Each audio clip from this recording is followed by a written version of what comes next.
إن الحمد لله نحمده ونستعينه ونستغفره ونعوذ بالله من شرور أنفسنا ومن سيئات أعمالنا من يهده الله فلا مضل له ومن يضلل فلا هادي له وأشهد أن لا إله إلا الله وحده لا شريك له وأشهد أن محمدًا عبده ورسوله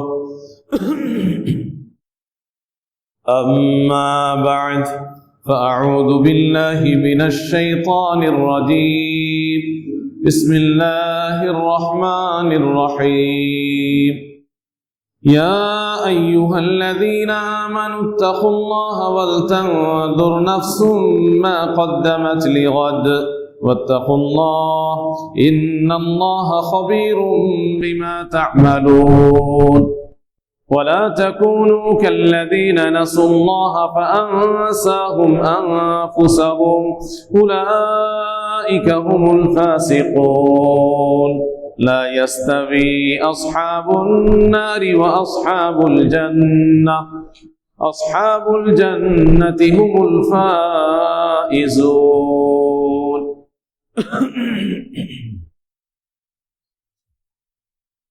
معزز حاضرین جمعہ اور محترم سامعین، ہر قسم کی حمد و ثنا، تعریف و توصیف، بزرگی و بڑائی اور عبادت و بندگی لائق اور مناسب ہے اللہ رب العالمین کے لیے، جو خالق کائنات ہے، مالک ارض و سما ہے اور سارے جہان کا رب ہے، اور درود و سلام نازل ہو تمام نبیوں اور رسولوں پر، خاص طور پر آخری رسول جناب محمد صلی اللہ علیہ وسلم پر بے شمار درود و سلام نازل ہو۔ اللہم صلی علیہ وبارک وسلم۔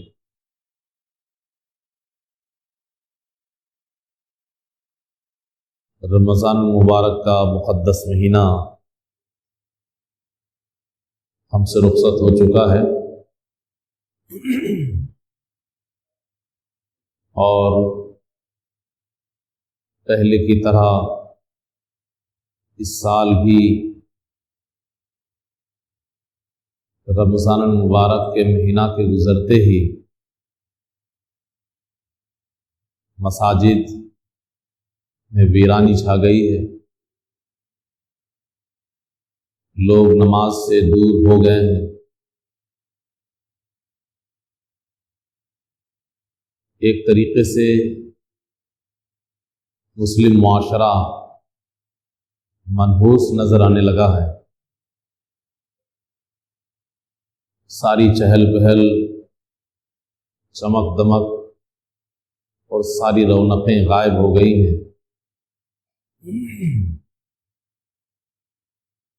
رمضان مبارک کا مہینہ گزرنے کے بعد ہماری آپ کی کیا ذمہ داری بنتی ہے؟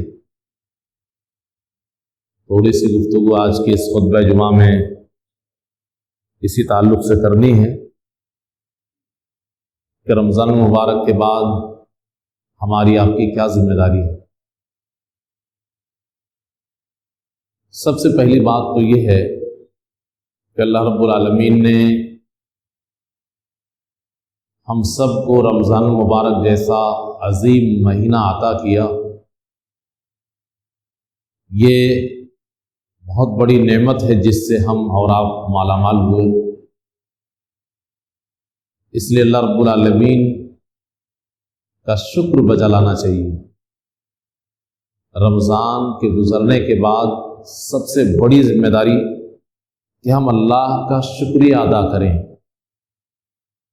اور اللہ رب العالمین نے قرآن مقدس کے اندر اس کو بیان بھی کیا ہے کہ رمضان پورا ہو جائے تو اللہ کا شکریہ ادا کرو۔ وَلِتُكْمِلُوا الْعِدَّةَ وَلِتُكَبِّرُوا اللَّهَ عَلَى مَا هَدَاكُمْ وَلَعَلَّكُمْ تَشْكُرُونَ، کہ اللہ رب العالمین نے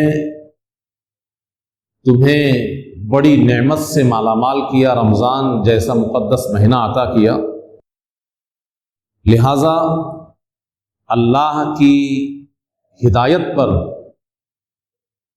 اللہ کی بڑائی بیان کروں، وَلِتُكَبِّرُوا اللَّهَ، اور اسی لیے ہم لوگ عید کے موقع سے تکبیرات کا اہتمام کرتے ہیں۔ اللہ اکبر، لا الہ الا اللہ، اللہ اکبر وللہ الحمد، یہ کلمات ہم دہراتے رہتے ہیں، تکبیر کے کلمات ہی۔ وَلَعَلَّكُمْ تَشْكُرُونَ، اور اللہ کا شکریہ ادا کرو۔ شکریہ ادا کرنے کا کیا مطلب ہے؟ ہم آپ چلتے پھرتے کہتے رہیں کہ اللہ کا بڑا شکر ہے کہ اللہ نے رمضان دیا اور نماز چھوڑ دیں، یہی مطلب ہے بھائی؟ کہ زبان سے بولتے رہیں کہ بھائی اللہ نے شکر ادا کرنے کے لیے کہا ہے، اللہ کا بڑا کرم رہا رمضان میں، اللہ کا بڑا شکر ہے، اے اللہ تیرا بہت بہت شکریہ، اور نماز ہی چھوڑ دیں؟ تو کیا شکریہ ادا کرنے کا مطلب یہ ہے؟ ہمارے بھائی شکریہ ادا کرنے کا مطلب نہیں جانتے، بس زبان سے شکریہ کے ادانے کو سمجھ لے کہ شکریہ ادا کر دیا۔ یہ آپ غلط سمجھ رہے ہیں۔ زبان سے بھی کہنا ہے کہ اللہ رب العالمین کا بڑا شکر ہے، اس کا بڑا احسان ہے کہ اس نے ہمیں رمضان جیسی دولت سے مالا مال کیا، سرفراز کیا، اتنی عظیم نعمت ہمیں دیا۔ زبان سے بھی اظہار کیجئے، وَأَمَّا بِنِعْمَةِ رَبِّكَ فَحَدِّثْ، تیرے رب کی نعمت کو بیان کر۔ تو اللہ کا یہ انعام تھا، اللہ کی یہ نعمت تھی، آپ زبان سے بھی بولیے، دل میں اس کو محسوس بھی کیجئے، لیکن صرف اتنا کافی نہیں ہے۔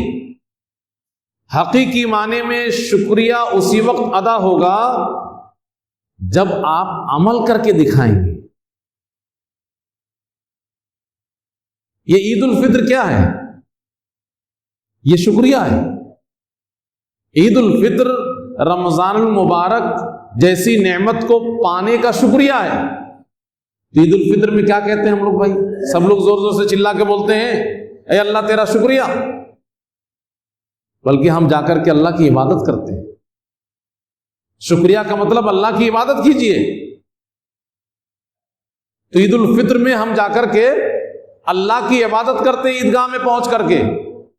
اس کا مطلب یہی ہے کہ آپ مزید عمل کیجئے، تب شکریہ ادا ہوگا۔ سب سے بڑا شکریہ اپنی عقیدے کی خبر لیجئے، توحید، سب سے بڑا شکریہ کہ اگر آپ واقعی اللہ کے شکر گزار ہیں، اپنے عقیدہ کی خبر لیجئے، آپ کا عقیدہ صحیح ہے، توحید پہ آپ کی زندگی گزر رہی ہے۔ اسی طریقے سے عملی طور پہ کچھ کر کے دکھائیے، اللہ کی عبادت کا اہتمام کیجیے۔ یہ ہے اللہ کا شکریہ ادا کرنا۔ چنانچہ دیکھیے ایک اور حدیث آپ کے سامنے، اللہ کے نبی صلی اللہ علیہ وسلم جب مدینہ تشریف لے آئے تو دیکھا کہ لوگ روزہ رکھتے ہیں، عاشورہ محرم کی 10ویں تاریخ کے روزے کا اہتمام کرتے ہیں مدینے میں۔ تو اللہ کے نبی صلی اللہ علیہ وسلم نے کہا کہ کیا معاملہ ہے بھائی، کاہے روزہ رکھتے ہو؟ لوگوں نے کہا کہ ھذا یوم عظیم، یہ بہت بڑا دن ہے۔ کیوں بڑا دن ہے؟ یہ وہ دن ہے کہ نجى اللہ فیہ موسیٰ، اللہ رب العالمین نے موسیٰ علیہ السلام کو بچایا اس دن۔ موسیٰ علیہ السلام اور بنی اسرائیل کو اس دن نجات دی، فرعون کے چنگل سے آزاد کیا۔ وَأَغْرَقَ آلَ فِرْعَوْنَ، اور اس دن فرعون کے لوگوں کو ڈبویا، انہیں نیست و نابود کیا، ختم کر دیا۔ فَصَامَ مُوسَىٰ شُكْرًا لِلَّهِ، تو اتنی بڑی نعمت ملنے کے بعد کہ اللہ نے بنو اسرائیل کو بچایا، موسیٰ علیہ السلام کو نجات دی، اور فرعون اور فرعونیوں کو ڈبو دیا، یہ اللہ کی بہت بڑی نعمت تھی۔ تو حضرت موسیٰ علیہ السلام نے شکریہ کے طور پہ روزہ رکھا۔ ہاں، شکریہ شکریہ چلایا نہیں، کر کے دکھایا، روزہ رکھا، یہ ہے شکریہ۔ عید الفطر میں جا کر کے 2 رکعت نماز پڑھتے ہیں، اللہ کے اذکار کرتے ہیں، وہ ہے شکریہ۔ تو شکریہ کا مطلب صرف زبان سے شکریہ کہنا نہیں، بلکہ دل سے بھی اللہ کے انعامات کا احساس کرنا، زبان سے بھی اس کا اظہار کرنا، اور پھر عمل کر کے دکھانا، یہ ہے شکریہ۔ اللہ کے نبی صلی اللہ علیہ وسلم، اللہ رب العالمین نے اعلان کر دیا کہ آپ کے اگلے پچھلے سارے گناہ معاف، لِيَغْفِرَ لَكَ اللَّهُ مَا تَقَدَّمَ مِنْ ذَنْبِكَ وَمَا تَأَخَّرَ۔ اللہ کے نبی صلی اللہ علیہ وسلم اس کے بعد بھی لمبا لمبا قیام کرتے ہیں، لمبی لمبی نماز پڑھتے ہیں، ایسا لمبا قیام اور ایسی لمبی نماز کہ آپ کے پیر پھول جاتے ہیں، سوجن آ جاتا ہے۔ صحابہ نے کہ اللہ کے رسول صلی اللہ علیہ وسلم، آپ کے تو اگلے پچھلے سارے گناہ معاف، آپ کیوں اتنے اپنے آپ کو پریشان کر رہے ہیں اور اتنی لمبی نماز پڑھ رہے ہیں؟ آپ کے تو گناہ اللہ نے معافی کر دیا، اعلان کر دیا، تو پھر آپ اتنی لمبی نماز کیوں پڑھتے ہیں کہ آپ کے پیر پھول جائیں؟ تو اللہ کے رسول صلی اللہ علیہ وسلم نے کیا جواب دیا تھا؟ یہی والی بات، افلا اکون عبدا شکورا، اللہ رب العالمین نے میرے اوپر اتنا بڑا انعام نازل کیا، اتنی بڑی نعمت سے مجھے مالا مال کیا کہ دنیا میں ہی مجھے اللہ نے بتلا دیا کہ اگلے پچھلے سارے گناہ معاف، اتنا بڑا انعام، تو کیا اللہ کا شکریہ ادا نہ کروں؟ یہ اللہ کا شکریہ ادا کر رہے ہیں کہ اتنی لمبی نماز پڑھ رہے ہیں کہ پیر پھول جا رہے ہیں، اور ہم لوگ کیسا شکریہ ادا کر رہے ہیں؟ اللہ رب العالمین نے اتنی بڑی نعمت دی، 29-30 دن آپ کو نیکیاں کمانے کا موقع دے دیا، جہنم سے آزادی کا پروانہ لے لو، اس کا موقع دے دیا، جنت اپنے نام لکھوا لو، اس کا موقع دے دیا، زندگی کا سارا مقصد حاصل کر لو، اتنی بڑی نعمت مل گئی۔ اب شکریہ میں ہم لوگ نمازی چھوڑ کے سب بھاگ گئے، گھر سے، مسجد سے سب بھاگ گئے، یہ کیسا شکریہ ہے؟ شکریہ کا مطلب یہ نہیں، ہونا تو یہ چاہیے تھا کہ اللہ رب العالمین کی نعمت کے شکریہ میں ہماری مسجدیں کھچا کچ بھری رہتی، ہماری زندگی میں عبادات کا اہتمام جاری رہتا، ہم نیکی کی زندگی گزارنے کے عادی بن چکے ہوتے، تب تو اللہ خوش ہوتا کہ میرا بندہ میری نعمت پا کر کے بڑا شکریہ ادا کر رہا ہے۔ اور ہم لوگ 1 مہینے کے بعد غائب ہو گئے، تو ایسے کیسے شکریہ ادا نہیں کر رہے ہیں؟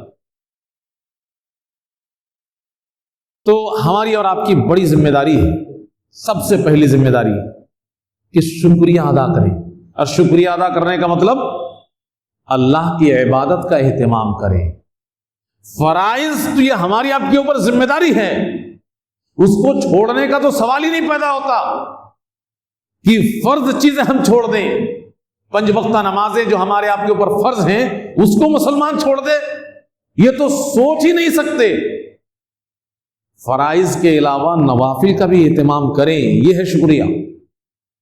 فرائض کے علاوہ نوافل کا بھی اہتمام کریں، یہ شکریہ ہے۔ اور ہم نماز جو فرض ہے اسی کو چھوڑے بیٹھے ہیں، اللہ کے غضب کو دعوت دے رہے ہیں۔ دوسری چیز، رمضان گزر گیا، ہماری ذمہ داری یہ ہے کہ ہم اپنے نفس کا حساب کتاب لیں کہ رمضان دینے کے پیچھے مقاصد کیا تھے اللہ کے، وہ مقاصد ہم حاصل کر سکے کہ نہیں کر سکے۔ مثال کے طور پر اللہ نے اعلان کیا ہے کہ جو روزہ فرض کیا ہم نے رمضان میں، اس کے پیچھے کا مقصد یہ ہے کہ تمہارے اندر تقویٰ آ جائے، لعلکم تتقون، تمہارے اندر تقویٰ آ جائے، اس لیے ہم نے رمضان کے روزے فرض کیے۔ اب ہماری ذمہ داری بنتی ہے کہ پورا رمضان گزار لینے کے بعد کیا میرے اندر تقویٰ آیا، اس کا حساب لیجیے اپنے آپ سے کہ میرے اندر تقویٰ آیا کہ نہیں آیا۔ کیسے پتا کریں گے آپ تقویٰ آیا کہ نہیں آیا؟ جیسے آپ پہلے تھے ویسے ہی ہو جائیں گے تو تقویٰ کہاں سے آیا؟ آپ کے اندر کوئی تبدیلی آئی؟ پہلے آپ 5 وقت کی نماز نہیں پڑھتے تھے، یا 2 وقت کی پڑھتے تھے، 3 وقت کی نہیں پڑھتے تھے، تو کیا اس میں کچھ اضافہ ہوا؟ پہلے آپ صرف فرض نماز کا اہتمام کرتے تھے، تو کیا آپ نفل پڑھنے لگے؟ تقویٰ، کچھ تو فرق پڑنا چاہیے نا آپ کے اندر کہ تقویٰ آیا کہ نہیں آیا۔ پہلے آپ دھڑلے سے کوئی بھی گناہ کر لیتے تھے، کیا رمضان گزرنے کے بعد آپ کے اندر کچھ ڈر پیدا ہوا اللہ کا کہ گناہ کرنے میں آپ کو ہچکچاہٹ ہوتی ہے؟ پہلے آپ آسانی کے ساتھ جھوٹ بول لیتے تھے، کیا اب آپ جھوٹ سے بچ گئے؟ یہ بھی رمضان کا ایک بڑا مقصد ہے۔ من لم یدع قول الزور والعمل به، جو شخص جھوٹ بولنا نہ چھوڑے اور جھوٹ پہ عمل کرنا نہ چھوڑے تو اس کو روزہ رکھنے کی کوئی ضرورت نہیں۔ تو کیا ہم نے جھوٹ بولنا چھوڑ دیا؟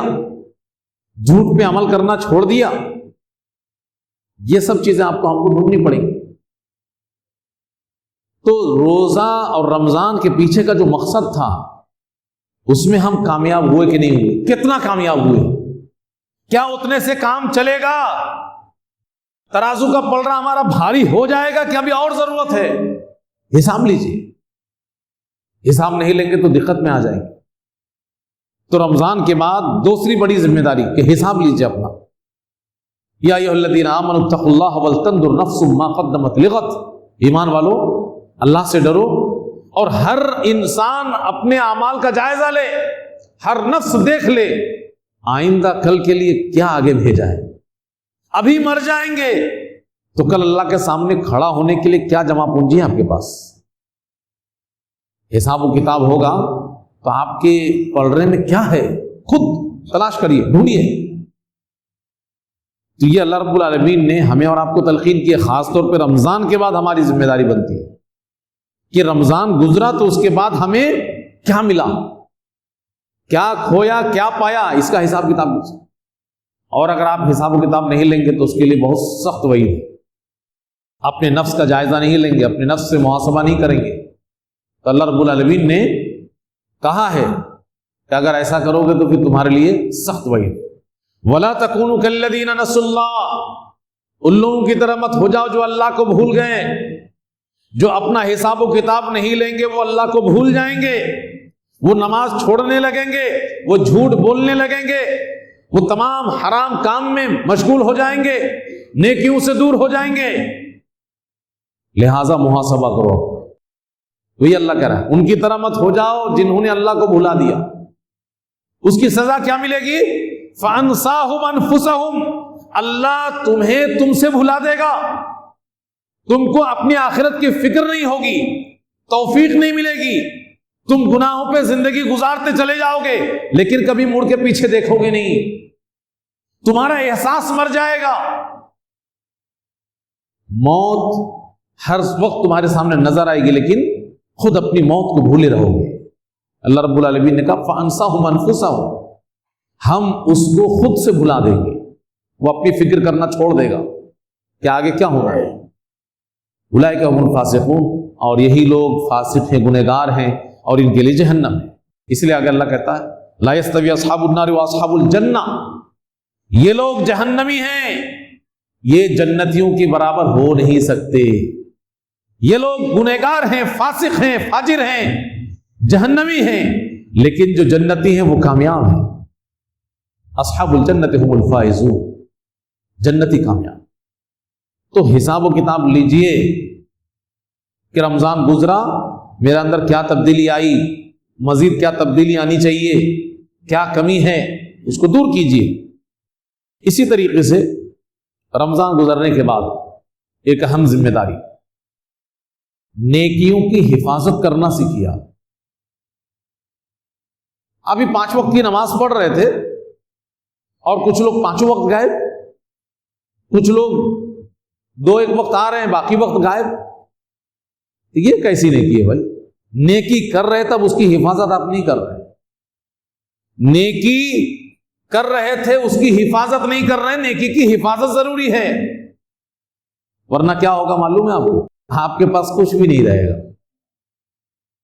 جو اچھی لگے نئی نیکی ملی تھی، خوب کی ہے، اس کے بعد چھوڑ دیے، پھر کچھ نئی نیکی کی تلاش میں ہے گا، تو اس کا انجام بڑا خطرناک ہونے والا ہے۔ اگر نیکیوں کی حفاظت نہیں کریں گے تو کیا ہوگا؟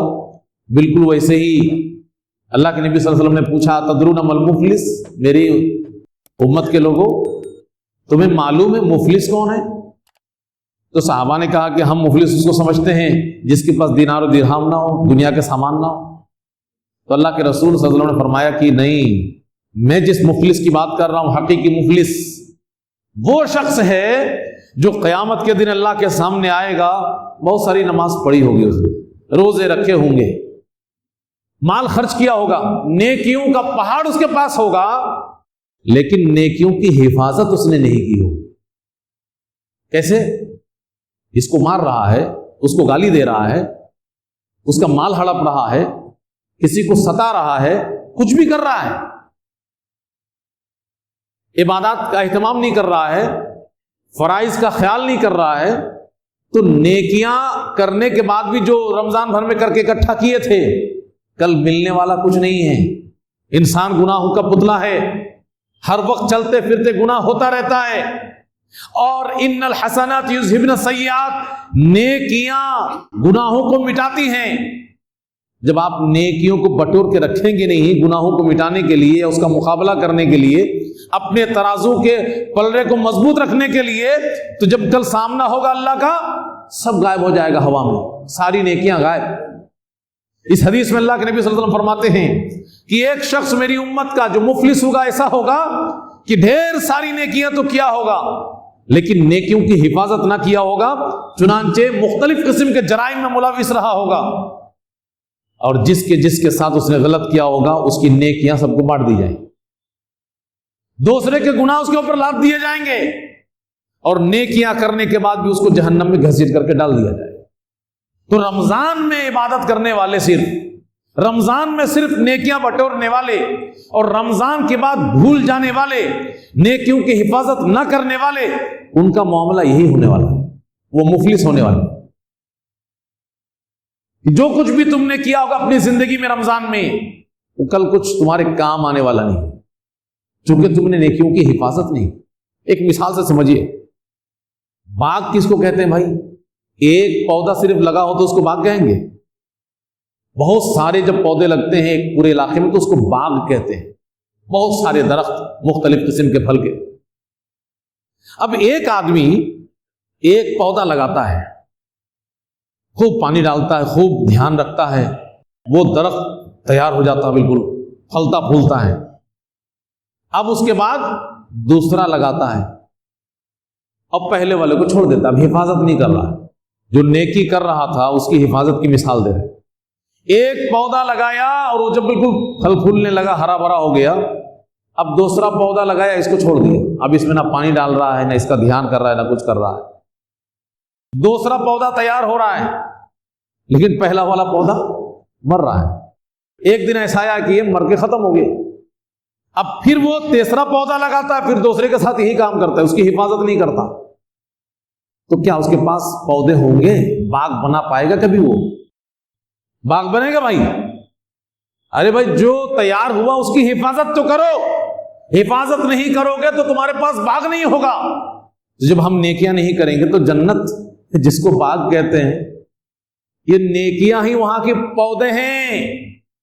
جنت جس کو باغ کہتے ہیں، وہ باغ کیسے تیار ہوگا؟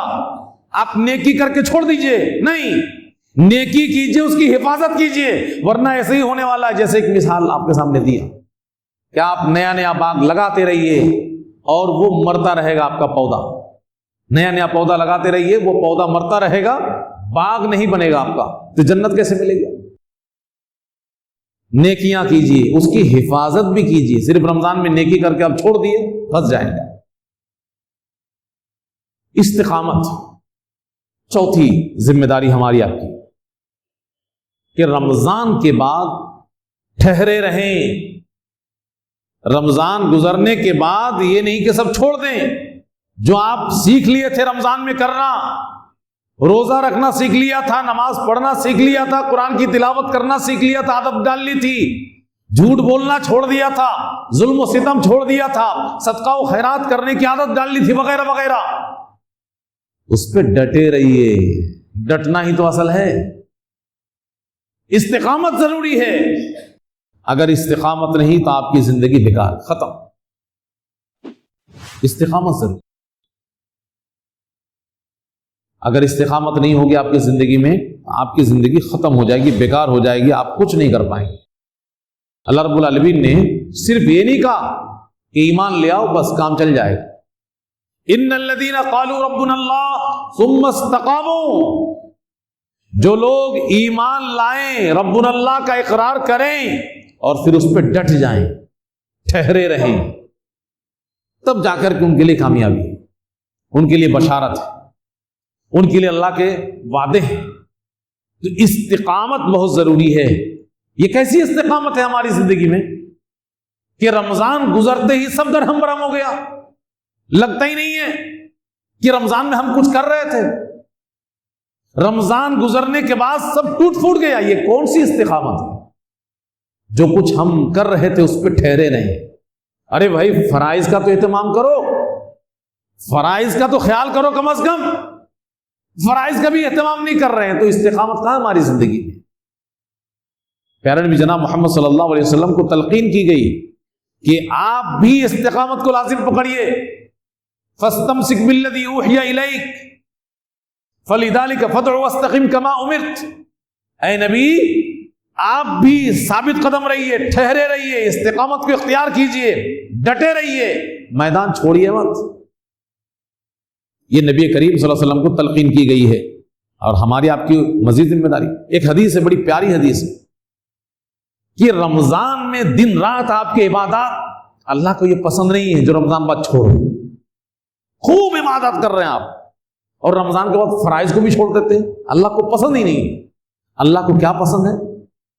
آپ تھوڑا تھوڑا کرتے رمضان میں لیکن ابھی بھی کرتے رہتے، اللہ کو یہ پسند ہے۔ احب الاعمال الی اللہ ادومها، اللہ کو وہ اعمال پسند ہیں جو ہمیشہ کیے جائیں۔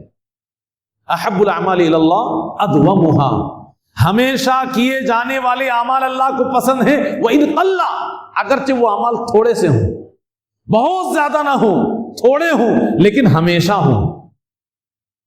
اب ہم لوگ رمضان میں دن رات لگے تھے اور رمضان گزرتے ہی بالکل چھوڑ دیا۔ بالکل چھوڑنے کا کیسا سوال پیدا ہوتا ہے بھائی؟ فرائض کو ہم کیسے چھوڑ سکتے ہیں؟ فرائض کے علاوہ کچھ تھوڑا بہت نفل کا اہتمام ہم کرنے کے عادی ہو گئے تھے، اس کو باقی رکھنا چاہیے، تب اللہ خوش ہوگا، تب اللہ کو پسند آئے گا۔ اور یہ فتنوں کے دور میں استقامت کی مزید ضرورت ہے، فتنوں کے دور میں جی رہے ہیں۔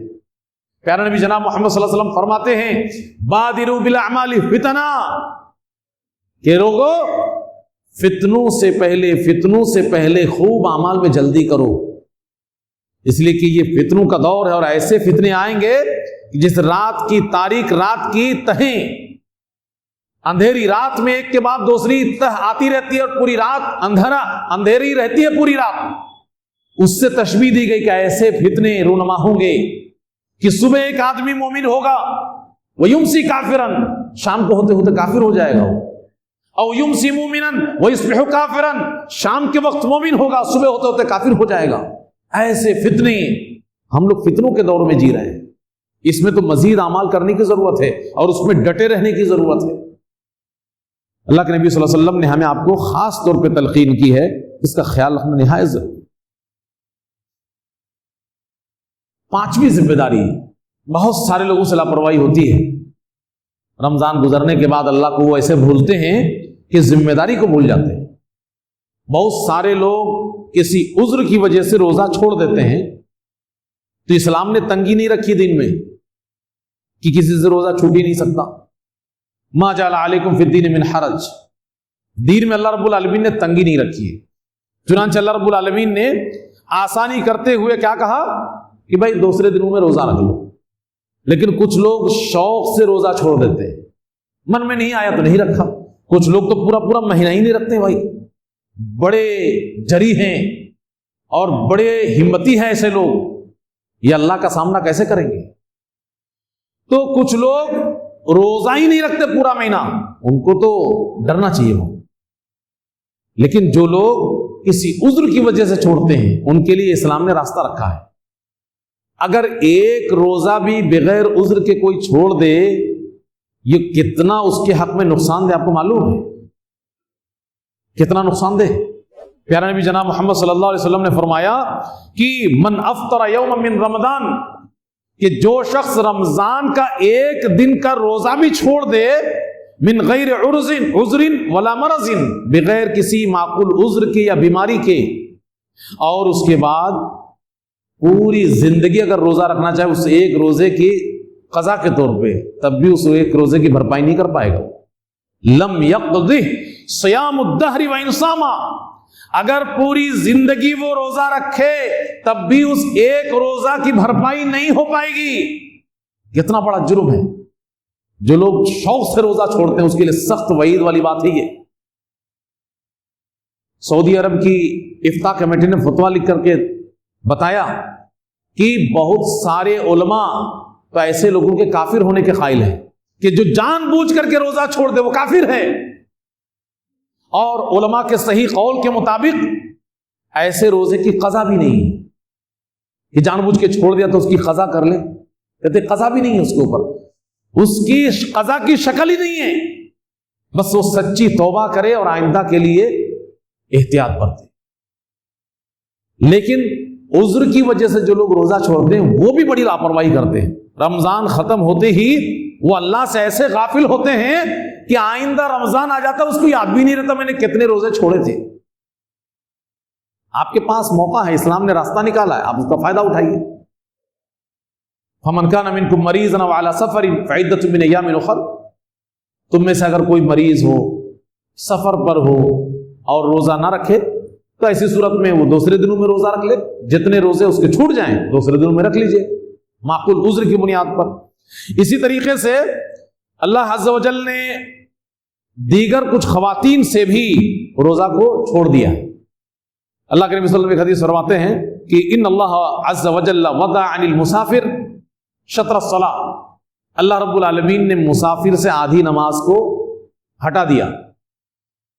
وعن المسافر والحامل والمرضع الصوم او الصيام، اور مسافر سے یا حاملہ عورت سے یا دودھ پلانے والی عورت سے روزہ کو بھی ہٹا دیا ہے. تو ایسے لوگوں کو روزہ کے مہینہ گزرنے کے بعد میں جب ان کو موقع ملے تو روزہ کی قضا دینی واجب ہے. یہ اسلام نے ان کے لیے موقع دیا ہے، راستہ نکالا ہے. تو ہماری آپ کی ذمہ داری ہے کہ ہم ٹال مٹول نہ کریں. رمضان گزرنے کے بعد مرد ہو یا عورت معقول عذر کی بنیاد پر جن لوگوں کے روزے چھوٹ گئے ہیں وہ کوشش کیجئے کہ پہلی فرصت میں ہم اس کو ادا کر لیں. پہلی فرصت میں ادا کر لیں. کیوں بھائی؟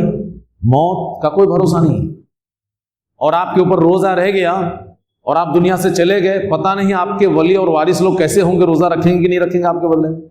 مرنے والا مر کے چلا جائے اس کے اوپر روزہ ہے تب بھی اس روزے کو ادا کرنا ضروری ہے. ولی کے اوپر، وارث کے اوپر. من صام من مات وعلیہ صیام، پیارے نبی صلی اللہ علیہ وسلم فرماتے ہیں کہ جو شخص مر گیا اور اس کے اوپر روزہ رہ گیا، صام عنہ ولی، تو اس کے روزے اس کا ولی رکھیں گے، وارث رکھیں گے. اتنی ذمہ داری ہے. روزہ مر گیا تب بھی آپ کے اوپر رمضان کا روزہ رہ گیا تھا کچھ اور آپ رکھ نہیں سکے، مر گئے، ختم نہیں ہوا روزہ بھی آپ کے اوپر، تو جو زندہ ہے اور وہ قضا نہیں دے رہا اس کا کیا حال ہوگا بھائی؟ سال گزر جا رہا، پھر دوسرا رمضان آ جا رہا ہے، وہ چھوٹے ہوئے روزے کو قضا ہی نہیں کر رہا ہے. غور کرنے کی بات ہے کہ مر گیا، اس کے وارث کی ذمہ داری ہے کہ اس کی طرف سے روزہ رکھ کر اس کو آزاد کرائے.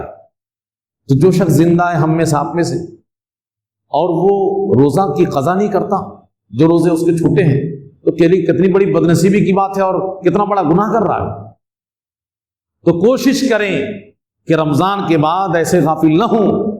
اپنے چھوٹے ہوئے روزے جن کے بھی ہوں، مرد ہو یا عورت. کچھ عورتیں کیا کرتی معلوم ہے، ایسے روزہ رکھتی رہتی، کبھی کبھی گن کر کے نہیں رکھتی، سوچتی کہ جو چھوٹ گیا تو ہو گیا. 7 چھوٹے تھے، 2-3 رکھ لیا، سوچ رہا کہ ہو گیا. نہیں، ایسے کام چلنے والا نہیں ہے. آپ یاد رکھیے، کاؤنٹنگ کیجئے، شمار کیجئے کہ کتنے روزے آپ کے چھوٹے ہیں اور سب کو رکھیے آپ. یہ کوئی کھلونا نہیں ہے. 1 مہینہ کا روزہ آپ کے اوپر فرض کیا گیا ہے، کتب علیکم الصیام. لہٰذا جتنے روزے چھوٹے ہیں سب کی قضا لازم ہے. تو اس کے ساتھ کھلواڑ نہ کریں، یہ بہت ہی اہم مسئلہ ہے. اور آخری بات اور آخری ذمہ داری کہ رمضان المبارک کا مہینہ گزرا، اس کے بعد شوال کا مہینہ، یہ بھی بڑا قیمتی مہینہ ہے۔ کس اعتبار سے بھائی؟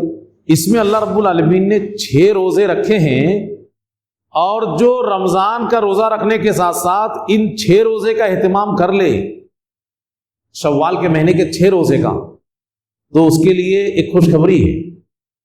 2 باتیں ہمیں سمجھ میں آتی ہیں۔ ایک تو اس کا فائدہ ہے ثواب کے طور پہ جو روزہ رکھے، اور اسلام نے اس چیز کو اس لیے لاگو کیا ہے کہ شیطان ہمارے اوپر جو غالب آ جاتا وہ غالب نہ ہو پائے، کہ رمضان کا مہینہ گزر گیا پوری طور پہ ابلیس ہم پہ غالب آ گیا۔ تو شوال کے 6 روزوں کا بھی اہتمام کرنا سیکھیے تاکہ ابلیس آپ سے دور رہے۔ فضیلت کیا بیان کی گئی ہے کہ من صام رمضان ثم اتبعہ 6 من شوال، جو رمضان کا روزہ رکھا اور پھر اس کے بعد 6 روزہ شوال کا رکھا، کان کصیام الدہر، تو سال بھر کے روزے کے برابر ہی ہے۔ سال بھر کا روزہ، یہ سمجھو کہ پورا سال آپ کا روزے میں گزر گیا۔ تو یہ بڑا فائدہ ہے اس کا، اس کی خاص فضیلت بیان کی گئی ہے۔ اللہ کے نبی صلی اللہ علیہ وسلم اس کا اہتمام کرتے رہتے تھے، اس لیے ہم لوگ بھی شوال کے 6 روزے کا اہتمام کریں، اس کی بڑی فضیلت ہے۔ اللہ رب العالمین سے دعا کریں کہ اللہ رب العالمین ہم تمام مسلمانوں کو اپنی ذمہ داری کو ادا کرنے کی توفیق عطا فرمائے۔ اللہ رب العالمین رمضان المبارک کا مہینہ گزرنے کے بعد بھی ہمیں مسلسل نیک اعمال کرنے کی توفیق عطا فرمائے، ہم سب کو 5 وقتہ نماز کا عادی بنا دے۔ اللہ رب العالمین ہمیں نفل روزوں کا بھی اہتمام کرنے کی توفیق عطا فرمائے۔